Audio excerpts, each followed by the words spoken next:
Hi friends, welcome back to my YouTube channel.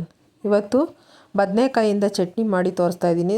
ತುಂಬ simple ಆಗಿರೋವಂತಹ chutney. ನೋಡಿ, ಇಲ್ಲಿ ಒಂದು 6 ಬದನೆಕಾಯಿ ತೊಗೊಂಡಿದ್ದೀನಿ. ನಿಮ್ಮ ಹತ್ರ ಯಾವ ಕಲರ್ ಇದ್ದರೆ ಅದು ತೊಗೊಳ್ಳಿ. ಈ ಬದನೆಕಾಯಿ ಈ ಥರ ಗುಂಡಿಗಿರೋ ತೊಗೊಳ್ಳಿ.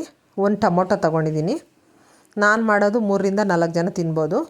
ಮತ್ತು 2 ಸ್ಪೂನು ಕಾಯಿ ತುರಿ, ಹಸಿಕಾಯಿ ತುರಿ, 5 ಹಸಿಮೆಣಸಿನ್ಕಾಯಿ, ಮತ್ತು ಒಂದು 8ರಿಂದ 9 ಬೆಳ್ಳುಳ್ಳಿ ಹೆಸಲು, ಅರ್ಧ ಟೀ ಸ್ಪೂನು ಜೀರಿಗೆ, ಮತ್ತು ಒಗ್ಗರಣೆಗೆ ಈರುಳ್ಳಿ, ಕರಿಬೇವು, ಎಣ್ಣೆ ಮತ್ತು ಸಾಸಿವೆ.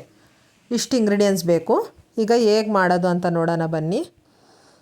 ಮೊದಲು ಒಂದು ಪಾತ್ರೆನ ಸ್ಟವ್ ಮೇಲೆ ಇಟ್ಕೊಂಡು ಒಂದು ಗ್ಲಾಸ್ ನೀರು ಹಾಕ್ಕೊತಾ ಇದ್ದೀನಿ. ಅದು ಬೇಯೋಷ್ಟು ನೀರು ಹಾಕ್ಕೋಬೇಕು.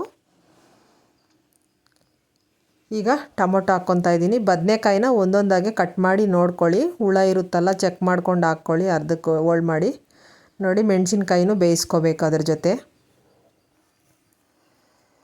ಎಲ್ಲವನ್ನು ಚೆನ್ನಾಗಿ ಬೇಯಿಸ್ಕೋಬೇಕು. ಇಲ್ಲಾಂದರೆ ಕುಕ್ಕರಲ್ಲಿ ಒಂದು ವಿಸಿಲ್ ಹಾಕ್ಸ್ಕೊಳ್ಳಿ. ನೋಡಿ, ಎಲ್ಲ ಈ ಥರ ನಾನು ಕಟ್ ಮಾಡಿ ಹಾಕಿದ್ದೀನಿ. ಮೊದಲು ಈ ಥರ ಬೇಯಿಸ್ಕೊಳ್ಳೋಣ ಎಲ್ಲನೂ. ಆಗಾಗ ಚೆಕ್ ಮಾಡ್ಕೊಳ್ಳಿ ಬೆಂದಿದೆಯಾ ಇಲ್ವಾ ಅಂಥೇಳಿ.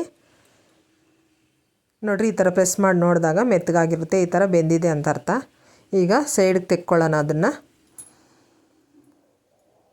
ಸೈಡ್ಗೆ ಇಟ್ಕೊಂಡು ಈಗ ಮಿಕ್ಸಿ ಜಾರ್ಗೆ ನೋಡಿ ಬೆಂದಿರೋಂತಹ ಹಸಿಮೆಣಸಿನ್ಕಾಯಿ, ಕಾಯಿ ತುರಿ, ಜೀರಿಗೆ ಮತ್ತು ಬೆಳ್ಳುಳ್ಳಿನ ಮೊದಲು ಪೇಸ್ಟ್ ಮಾಡ್ಕೊಳ್ಳೋಣ.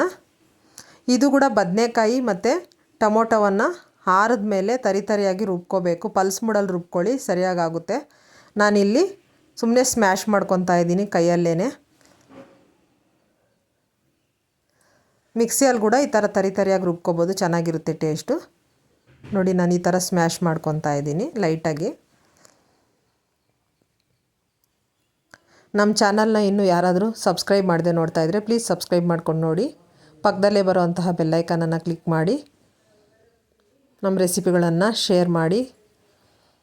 ನೋಡಿ, ಈ ಥರ ಇಸ್ಕೊಂಡಿದ್ದೀನಿ ಟೊಮೊಟೊನೂ ಬದನೆಕಾಯಿನ. ಈಗ ಒಗ್ಗರಣೆ ಮಾಡ್ಕೊಳ್ಳೋಣ. ತುಂಬ ಸಿಂಪಲ್ಲು. ಮನೆಯಲ್ಲಿ ತರಕಾರಿ ಇಲ್ಲದೆ ಇದ್ದಾಗ ಇವೆರಡಿದ್ದರೆ ಸಾಕು, ಈಸಿಯಾಗಿ ಮಾಡ್ಕೊಬೋದು.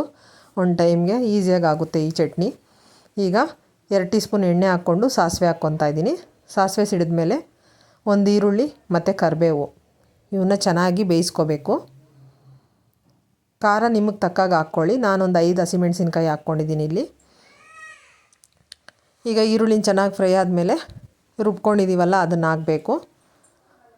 ಈ ಚಟ್ನಿನ ಹಾಕಿ ಮತ್ತು ಇಸ್ಕೊಂಡಿರೋಂತಹ ಬದನೆಕಾಯಿ, ಟೊಮೊಟೊ ಹಾಕ್ಕೊತಾ ಇದ್ದೀನಿ. ಈ ಥರ ಸ್ಮ್ಯಾಶ್ ಮಾಡೋಕ್ಕೆ ಬರಲ್ಲ ಅಂದರೆ ಮಿಕ್ಸಿಗೆ ಪಲ್ಸ್ ಮೂಡಲ್ಲಿ ರುಬ್ಕೊಳ್ಳಿ, ಚೆನ್ನಾಗಿ ಬರುತ್ತೆ. ಈಗ ಸ್ವಲ್ಪ ಒಂದು ಅರ್ಧ ಗ್ಲಾಸ್ ನೀರು ಸೇರಿಸ್ಕೊತಾ ಇದ್ದೀನಿ. ನೋಡಿ, ನೀರು ಸೇರಿಸ್ಕೊಂಡು ಚೆನ್ನಾಗಿ ಕಲಿಸ್ಕೋಬೇಕು.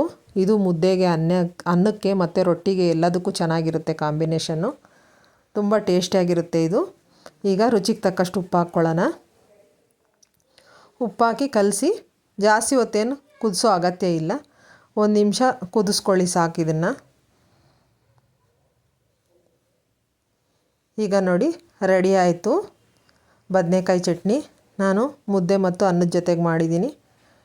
ನಮ್ಮ ರೆಸಿಪಿಗಳು ಇಷ್ಟ ಆದರೆ ಲೈಕ್ ಮಾಡಿ, ಫ್ರೆಂಡ್ಸು ಫ್ಯಾಮಿಲಿಗೆ ಶೇರ್ ಮಾಡಿ, ಸಬ್ಸ್ಕ್ರೈಬ್ ಮಾಡ್ಕೊಂಡು ನೋಡಿ. Thank you for watching.